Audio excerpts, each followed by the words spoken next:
Hi, this is Karl, and I just have a little commentary to give you a perspective on how you might look at standard operating procedures.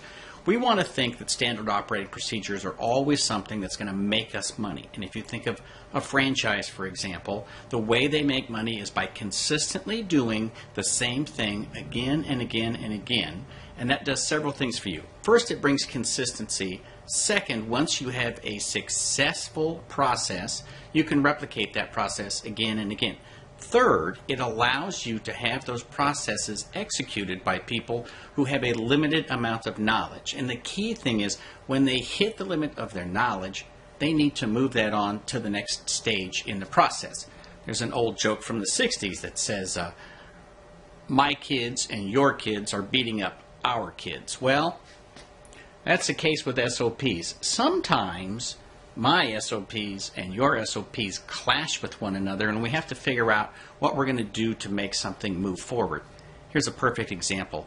I used to manage all the installations of new mailboxes, etc. stores in Northern California, back before they became UPS stores.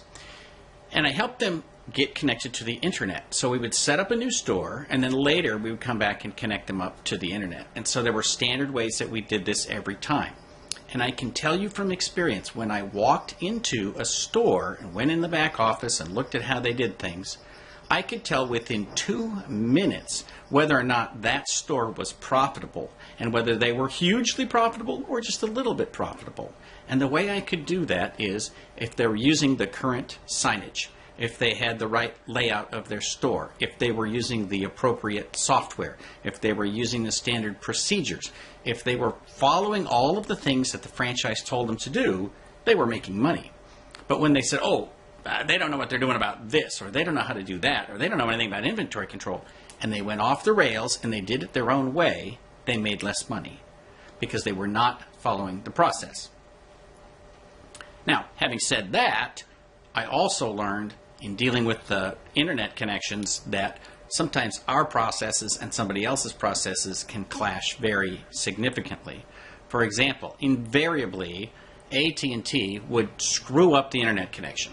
So what would happen is I'd have to get on the phone and say, all right, let's troubleshoot this because the light comes on, but I'm not getting anything. So I don't know if you don't have an appropriate connection at your point, or if you don't have the right IP address range, or what the deal is.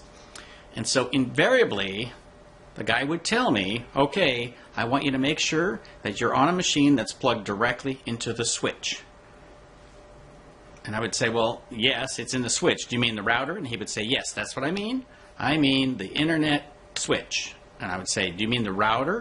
And he would say, eventually I would get him to admit that what he was talking about was his router, which they often called a modem, even though it's not a modem.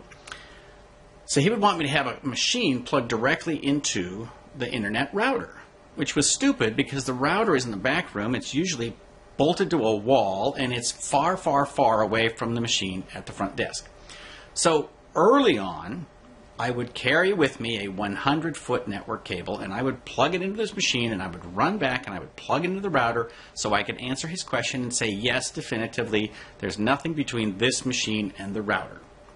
And then I could literally hear him flip the page and say, okay, now that we know that, we can go to the next question. And so over time, I realized that the connection, as long as I knew my connection was good, I could lie to him and say, yes, it is directly connected into the router, even when it wasn't. Because I knew it went from my machine to a switch to the router, and if I guaranteed to my own satisfaction that that was good, then I went ahead and said yes to his question so he could flip the page and we could save 10 minutes in our troubleshooting.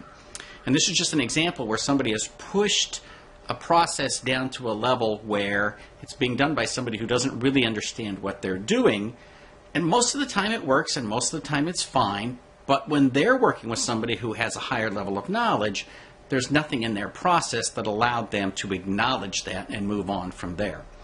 So the lesson is you need to have standard operating procedures and you need to fine-tune them, but you also need to make sure on the edges where things are not particularly clear about what needs to happen that you have some flexibility and you build that into your system. We all love these charts where the decisions are all clear and concise, and it's easy to know what's next because of what happened last, and it's easy to know where you make decisions and you have to branch out. But it's also the case that sometimes you get into a box that says, we don't have a process for this. And at that point, where we all get frustrated with bureaucracy is there's no process, and so it goes off the rails, and it might be weeks and weeks and weeks until you talk to somebody who can finally figure out what the hell's going on. And there's nothing in the process that says, this is outside the process, let's fix it. So it's very important when you create standard operating procedures, especially for a small business, that you be very aware of the fact that you're going to have these cases that don't fit into a nice little box. And when that happens, just be aware of it and figure out how you're going to get that fixed as quickly as possible, whether that means escalating it to a higher technician, calling in for outside help, calling a vendor. There's lots and lots of things you can do, but what you can't do is let that technician just flounder there waiting for somebody else to figure out the situation because they have nothing in their standard operating procedure that will get that done.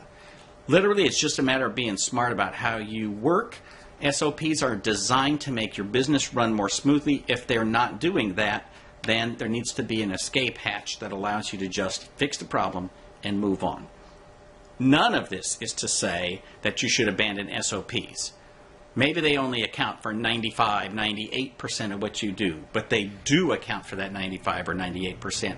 And so you need to follow them as much as possible in order to maintain as much profitability as possible.